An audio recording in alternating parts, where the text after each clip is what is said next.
मानते हैं ये बात है, तो फिर भी भगवान कैसे है कृष्ण का? तो कृष्ण भगवान है। ब्रजवासियों का जो भाव है, कृष्ण हमारे लाला है, कृष्ण हमारे प्रीतम है, कृष्ण हमारे सखा है, जो ब्रजवासी को भाव।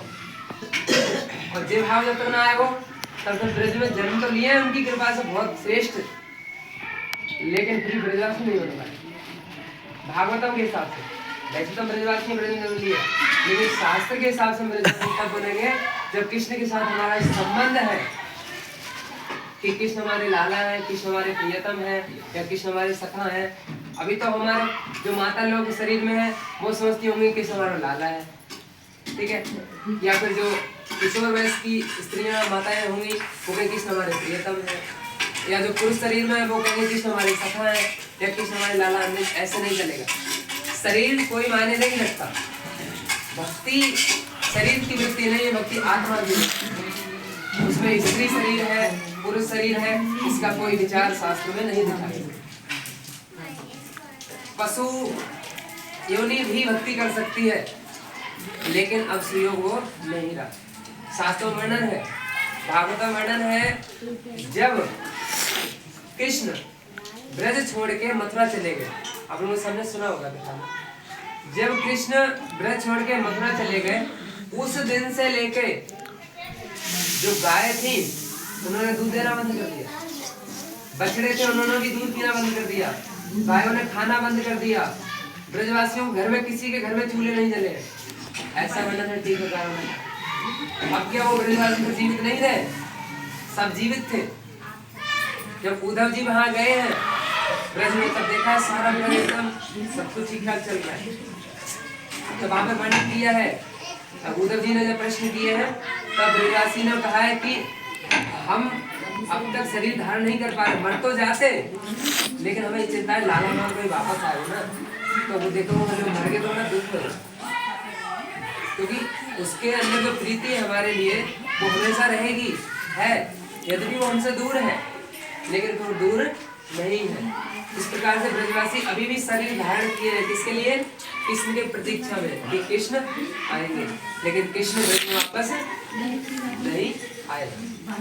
यहाँ पे पहली बार में जो हुआ ना, गोकुल के पास में गाँव है आयोरे, दतिया के पास में, हाँ दतिया के पास में गांव है आयोरे।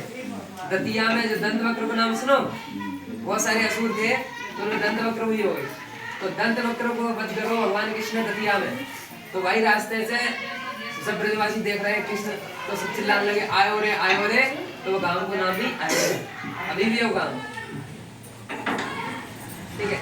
तो इस प्रकार से कृष्ण की पूरे ब्रज में हर जगह लीलाएं हुई है, और उस कृष्ण की भूमि पर हम बैठे हैं।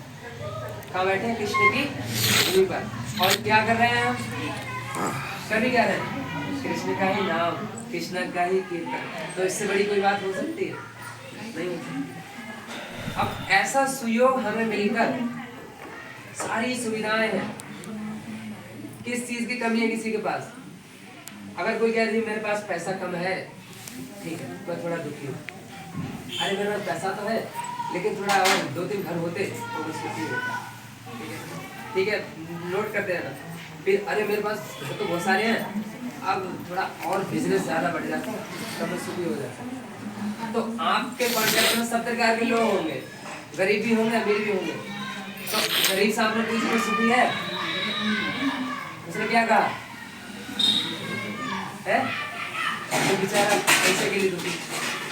अमीर से बात भाई, अमीर से बात भैया, अमीर से पूछिए भैया तुम सुखी हो? तुम्हारे खाली बाबू जवाब का बेटे के लिए दुखी, बात वो और ज्यादा दुखी बेचारा। जिसके पास संपत्ति है वो इसलिए दुखी, अरे इनकम टैक्स का रेट बढ़ जा सकती है, कोई चोर न लेके चले जाए। और जिसके पास ना है वो इसलिए दुखी मेरे पास है। और हम दुखी किस लिए? ये भी ध्यान रखो। एक बार एक डॉक्टर की कथा हो रही और एक राज्य का राजा था, कथा वाला उदाहरण अलग बाद में करेंगे। एक गांव में एक राजा था, एक राज्य था। उस राजा बीमार पड़ गया, बड़े बड़े वैद्य बुलाए गए, बड़े बड़े वैद्य आए, सबने इलाज किया लेकिन राजा ठीक नहीं हुआ।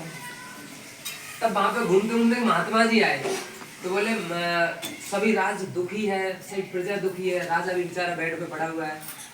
तो साधु आए, हमने कहा महाराज क्या बात है? बोले हमने बहुत बड़े योगी तपस्वियों को सबसे इलाज करा, हमने महाराज जी का बड़े बड़े डॉक्टर से, लेकिन हमारे महाराज ठीक ही ना आ रहे। अच्छा ठीक है, बीमारी का है?